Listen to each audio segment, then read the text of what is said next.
Outubro de 1962. Por 13 dias, o mundo não dormiu. O destino de bilhões de pessoas esteve nas mãos de dois homens, separados por um oceano, mas unidos por um poder terrível: a capacidade de aniquilar a civilização humana em questão de minutos. Não era um filme, era real. Um avião espião americano tira uma foto sobre uma ilha do Caribe, e o que ele revela dá início a uma contagem regressiva para o apocalipse nuclear. Esta é a história de como a humanidade olhou para o abismo e por um triz não caiu nele. A história dos 13 dias que quase acabaram com o mundo. Para entender a crise, precisamos entender o jogo. Após a Segunda Guerra, o mundo se dividiu em dois. De um lado, os Estados Unidos e o bloco capitalista. Do outro, a União Soviética e o bloco comunista. Era a Guerra Fria, uma era de desconfiança, espionagem e, acima de tudo, uma corrida armamentista nuclear. Os SA tinham mísseis na Turquia, apontados diretamente para Moscou. A União Soviética se sentia encurralada. Eles precisavam de uma jogada ousada para equilibrar o poder, e a oportunidade perfeita surgiu a apenas 145 quilômetros da costa da Flórida, a ilha de Cuba, governada pelo novo líder comunista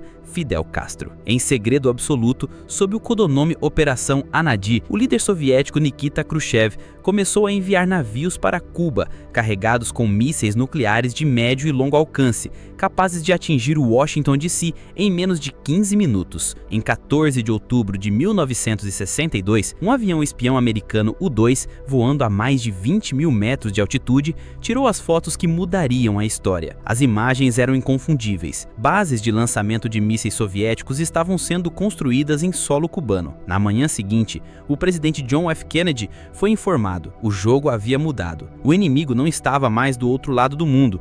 Ele estava à sua porta. O que se seguiu foram 13 dias de tensão insuportável na Casa Branca. Os generais americanos exigiam uma resposta militar imediata, um ataque aéreo massivo para destruir as bases, seguido de uma invasão a Cuba. Mas Kennedy sabia que um ataque poderia levar a uma retaliação soviética, talvez em Berlim, e a uma escalada para a Terceira Guerra Mundial. Ele formou um comitê de crise, o ExCom, e se reuniu em segredo, dia e noite. Após dias de debates angustiantes, Kennedy escolheu um caminho intermediário. Em vez de um ataque, ele anunciou ao mundo um bloqueio naval em volta de Cuba. Nenhum navio com armas ofensivas poderia passar. O mundo prendeu a respiração. Navios soviéticos carregados com mais mísseis estavam a caminho. O que aconteceria quando eles encontrassem a marinha americana? Um simples tiro poderia iniciar o fim do mundo. Essa tensão é de arrepiar, não é? Se você está fascinado por esses momentos cruciais da história, já deixa o seu like para que mais pessoas conheçam essa história e se inscreva para não perder os próximos vídeos. O momento mais perigoso veio quando um avião espião americano U-2 foi abatido sobre Cuba, matando o piloto. Os generais americanos exigiam retaliação imediata. Kennedy recusou. Ao mesmo tempo, no mar, um submarino soviético, sem contato com Moscou e acreditando que a guerra já havia começado, quase lançou um torpedo nuclear contra a frota americana. O lançamento só foi impedido porque um dos 3 oficiais a bordo, Vasily Arkhipov, se recusou a dar sua autorização. Um homem salvou o mundo e ninguém soube. Enquanto isso, negociações secretas ocorriam entre a Casa Branca e o Kremlin. Khrushchev enviou uma carta a Kennedy oferecendo um acordo. Ele removeria os mísseis de Cuba se os Estados Unidos prometessem não invadir a ilha. Em uma segunda mensagem, mais dura, ele exigia também a remoção dos mísseis americanos da Turquia. Ignorando a segunda mensagem publicamente, Kennedy acordou com os termos da primeira. Secretamente, seu irmão, Robert Kennedy, se encontrou com o embaixador soviético e acordou em remover os mísseis da Turquia